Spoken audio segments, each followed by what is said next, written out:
খুবই জটিল একটা বিষয় নিয়ে আলোচনা করি।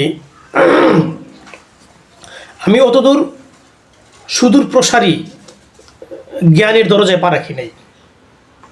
আমি আমার সরলতার সহিত সাধারণ বুদ্ধি দিয়ে কিছু আলোচনা করি, কারণ দিন প্রতিষ্ঠা বা দিন কায়েমের যে বিষয়টা আছে আমাদের মাঝে, এই যে দিন কায়েম, এই দিন বলতে কি বুঝি আমরা? মহান স্রষ্টা আল্লাহ রাব্বুল আলামিন দিন বলতে তার বিধিবিধানকে বুঝিয়েছেন এক, আর এই দিন বলতে তিনি ইসলামকে বুঝিয়েছেন। ইসলাম মানে আত্মসমর্পণ। আর এই দিন বলতে মহান স্রষ্টা এবং তার যে হাবিব আল্লাহ এবং রাসূলের সন্তুষ্টি বুঝিয়েছেন। এই দিন বলতে হিসাব নিকাশের দিনকে বুঝিয়েছেন। এই দিন বলতে সালাতকে দিন বুঝিয়েছেন।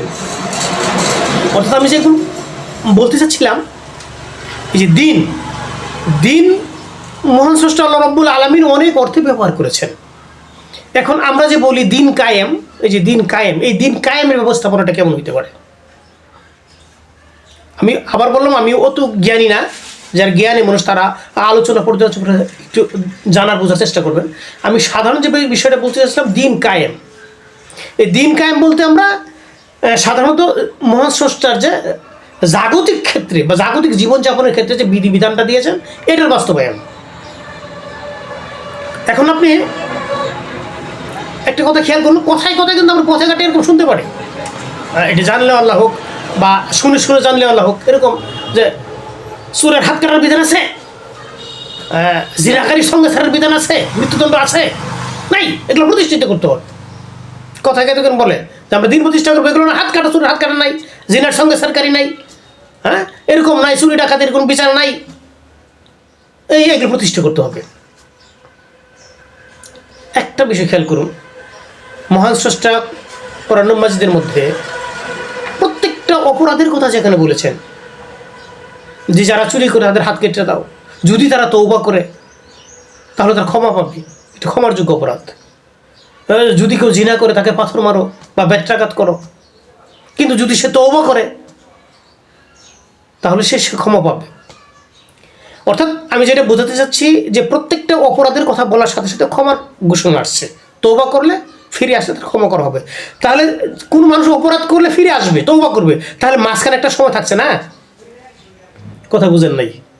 মাঝখানে একটা পন্থা থাকছে, একটা পন্থা, পানিশমেন্টের, শক্ত হোক আর নরম হোক, একটা পানিশমেন্টের পন্থা আছে, পরে চূড়ান্ত বিচার।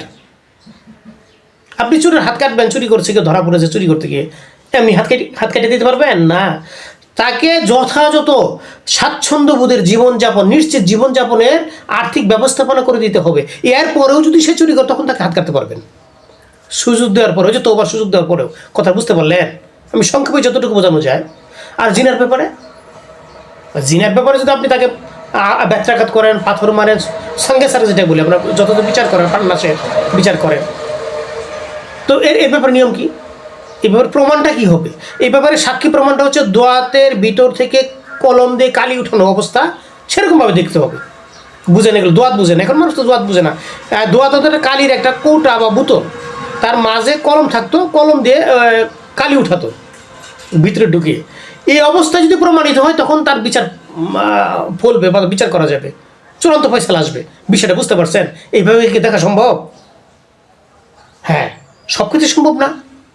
প্রকাশ্য মানে এরকম অপরাধ আছে, এটা সত্য, কিন্তু আগে হয়তো ছিল কে যায় না, কিন্তু ইদানিং কিন্তু আপনারা এই আধুনিক যুগে, প্রযুক্তির যুগে দেখতে পাচ্ছেন এরকম অপরাধ আছে, বাস্তবতা এরকম অপরাধ আছে বিচার করার মতো। যাক, সেদিকে আলোচনা না।